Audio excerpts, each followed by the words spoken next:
Sebelumnya saya akan sedikit menceritakan mengenai Kerajaan Pajang awal peralihan peradaban Islam di Tanah Jawa bagian selatan. Runtuhnya Kerajaan Demak setelah kematian Sunan Prawata pada tahun 1549 Masehi menandakan pusat kekuasaan dari pesisir ke wilayah selatan.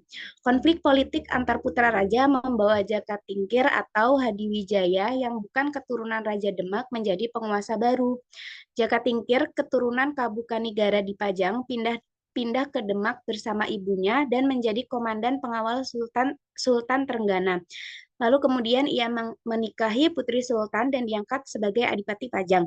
Saat terjadi konflik perebutan kekuasaan di antara putra-putra Sultan Trenggana, Ratu Kalinyamat meminta Jaka Tingkir untuk memerangi Arya Penangsang dari Jipang. Oleh karena itu, ia menjanjikan wilayah Pati dan Mataram kepada orang yang berhasil mengalahkan Arya Penangsang di bawah pimpinan Penjawi dan Pemanahan. Mereka berhasil mengalahkan pasukan Jipang dan membunuh Arya Penangsang. Kemudian atas kemenangan mereka, Jaka Tingkir memberikan hadiah kepada Penjawi berupa wilayah di Pati dan memberikan wilayah Mataram yang masih berupa hutan Mentao kepada Pemanahan.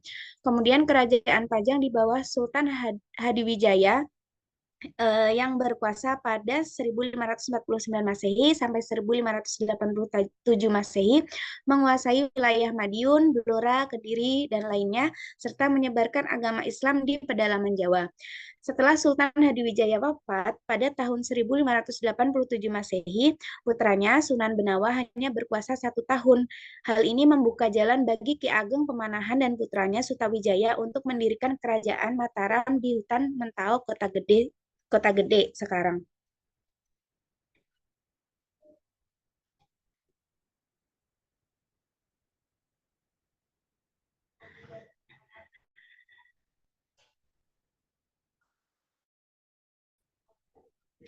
Kemudian jejak historis peradaban Jawa bagian selatan, yang mana hal ini menceritakan tentang berdirinya Kerajaan Mataram Islam.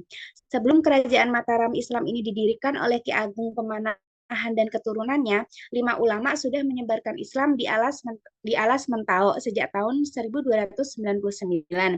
Mereka ialah Syekh Maulana Ahmad Mataram Jumadil Kubro, Syekh Abdurrahman, Syekh Wahdi, Haji Santang atau Patih Mangkuprojo, Syekh Maulana Ahmad Mataram Jumadil Kubro atau dikenal sebagai Ki Ageng Mataram I. Peran mereka kemudian diteruskan oleh Raden Joyoprono, putra Sunan Prawoto dan Ratu Mas Panengga. Raden Joyoprono menjadi guru Ki Ageng Pemanahan setelah keduanya bertemu di Mataram. Raden Joyoprono dikenal sebagai Panembahan Joyoprono atau Ki Ageng Mataram II. Ki Ageng Pemanahan menikahi putri Pangeran Sungget di Sabak dan dari pernikahan ini lahirlah Raden Danang Bagus Subruk atau Sutawijaya Loring Pasar. Sutawijaya menggantikan ayahnya mengurus Mataram dan diberi gelar Pangeran Haryo Mataram Senopati ing Alogo pada tahun 1531 yang kemudian dikenal sebagai Panembahan Senopati. Nah, pada masa pemerintahan eh, Panembahan Senopati ini, Kerajaan Mataram Islam menjadi salah satu kerajaan yang kuat.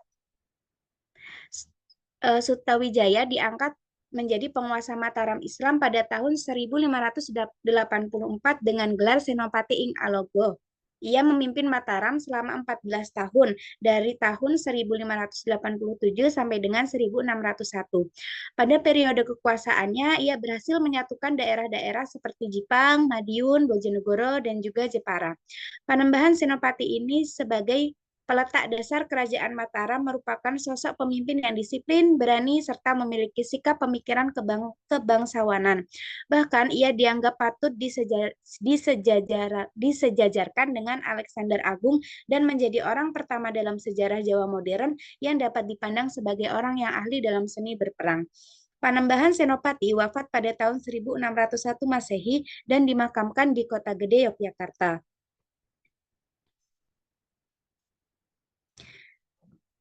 Berikut adalah silsilah dari Senopati ing Alogo Sutawijaya. Sutawijaya dalam jalur nasab ayahnya masih memiliki hubungan dengan Brawijaya V, Raja Majapahit, karena Ki Ageng Pemanahan adalah putra dari Ki Ageng Ngenis, cucu dari Ki Ageng Selah, putra Ki Getas Pandawa, putra Bondan Kejawen, putra Brawijaya V yang merupakan Raja Majapahit yang berkuasa pada tahun 1468 sampai 1546 Masehi.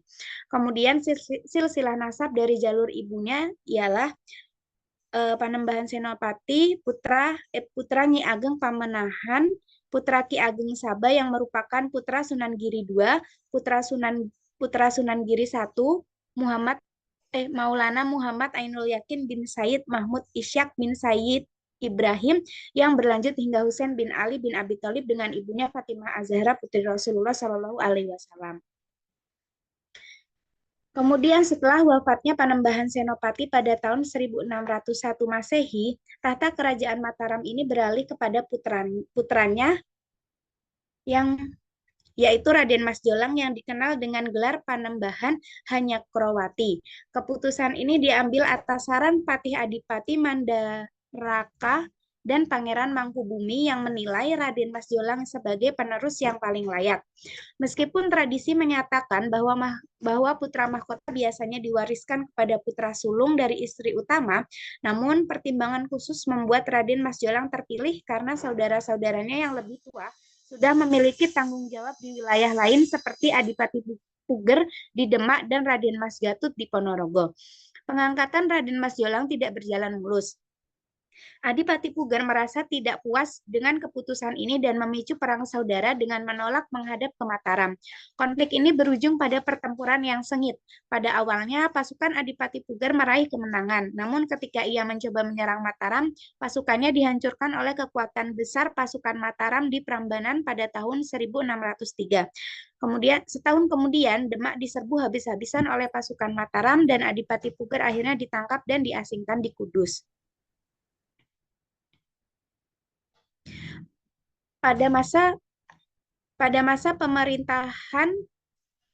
pemerintahannya antara 1600 hingga 1613 Masehi, Panembahan Hanyakrowati berhasil mentransformasi Mataram menjadi pusat peradaban yang lebih maju dan indah.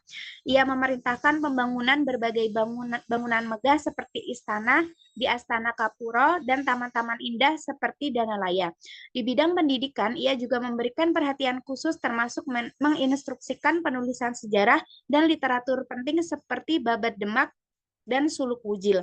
Namun pemerintahannya juga diwarnai oleh tantangan dari kekuatan asing dengan kedatangan Belanda dan Inggris di Jawa yang mulai terlibat dalam politik lokal.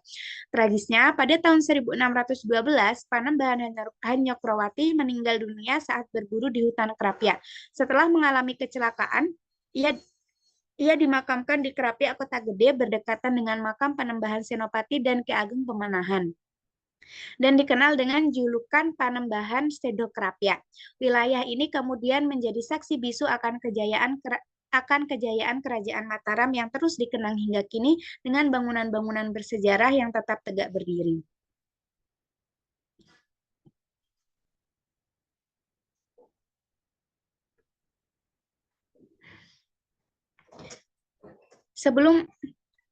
Sebelum wafat pada tahun 1612 Masehi, Panembahan Hanyakrowati ini mengangkat putra keempatnya, Pangeran Martapura atau Raden Mas Durya sebagai penerusnya. Martapura adalah anak dari istri Hanyakrowati yang bernama Ratu Lung Ayu. Meskipun Martapura ini dipersiapkan sebagai pewaris tahta, kesehatannya yang buruk membuatnya hanya mampu memerintah selama 1 tahun hingga 1613. Dalam pemerintahan singkatnya, Martapura ini tidak mampu menjalankan tugasnya secara efektif karena kondisi fisiknya yang lemah. Setelah Martapura ini diangkat sebagai raja, para penasihat kerajaan seperti Patih Adipati Mandaroka dan Pangeran Purbaya segera menyadari bahwa ia tidak cocok untuk memerintah. Mereka kemudian mengalihkan tahta kepada Raden Mas Rangsang, saudara Martapura yang lebih dewasa dan kuat secara fisik. Rangsang putra Hanyakrowati dengan Ratu Adi, putri Pangeran Benowo dari Pajang, kemudian dinobatkan sebagai Raja Mataram dengan gelar Sultan Agung Senopati Ing Alogo Abdul Rahman Prabu Pandita Hanyakrokusuma pada tahun 1613.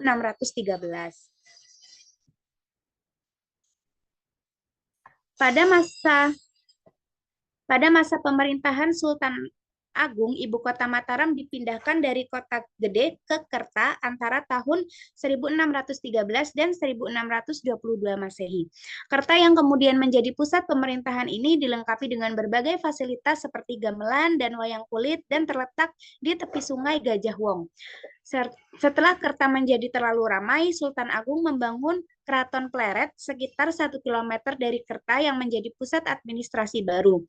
Di bawah kepemimpinan Sultan Agung, Mataram berkembang pesat. Perekonomian tumbuh dengan suburnya pertanian dan perdagangan yang makmur. Pasar-pasar di Mataram dipenuhi pedagang dari berbagai wilayah termasuk Jawa Timur, Jawa Tengah, dan Jawa Barat. Hasil bumi melimpah dan ternak dijual dengan harga murah.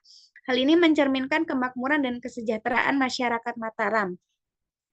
Saat ini Sultan Agung memperkuat militer Mataram dengan menerapkan wajib militer yang ketat. Setiap desa harus memiliki 100 prajurit, sementara setiap kecamatan memiliki 1.000 prajurit. Pasukan ini dilatih dengan disiplin yang tinggi dan selalu siap untuk mempertahankan kerajaan. Sultan Agung juga memelihara pasukan khusus seperti pasukan Wiraraja dan Singosari yang bertugas menjaga keamanan keraton dan wilayah sekitarnya.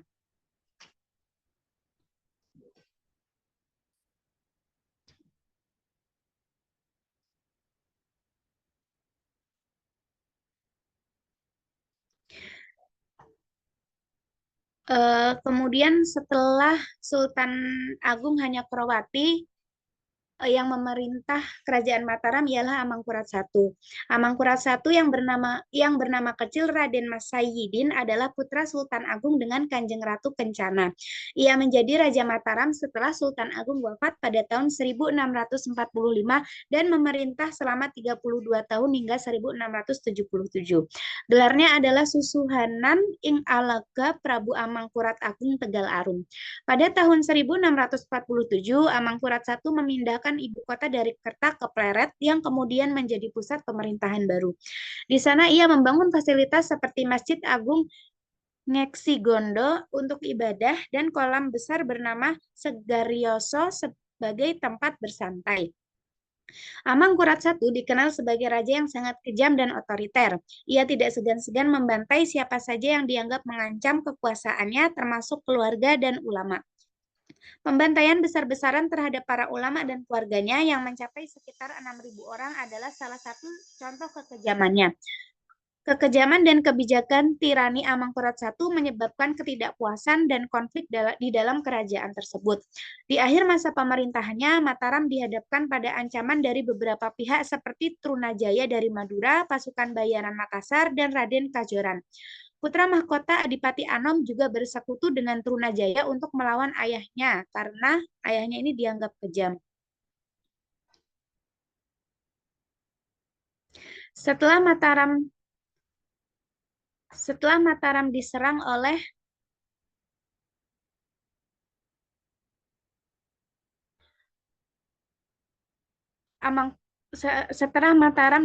oleh pasukan tersebut, Amangkurat I melarikan diri dan meminta bantuan VOC Belanda. Dalam pelarian ini, akhirnya ia meninggal di Wanayasa dan dimakamkan di Tegal sesuai dengan wasiatnya. Perjanjian antara Kerajaan Mataram dan VOC menunjukkan kelemahan Mataram dan membuka pintu bagi campur tangan Belanda di Jawa. Akhirnya Mataram terpaksa membiarkan Belanda berdagang tanpa pajak, mendirikan pos militer, dan terlibat dalam keputusan politik. Hal ini menandakan ketergantungan Mataram pada Belanda dan menurunkan kedaulatan kerajaannya. Pemerintahan Amangkurat I meninggalkan jejak kelam berupa kerusakan sistem pemerintahan, penderitaan rakyat, dan awal dari pengaruh besar Belanda di Nusantara. Setelah kematiannya, konflik internal dan intervensi eksternal terus menggerogoti kekuatan Mataram.